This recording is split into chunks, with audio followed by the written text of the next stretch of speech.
जे छ त्यस्तै नै लेख्छ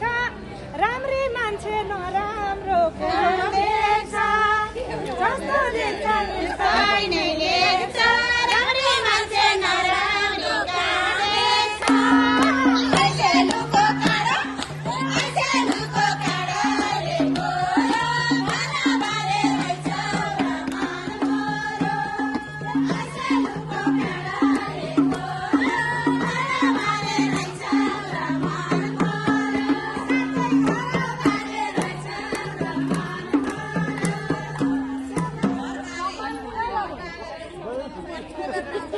Ahora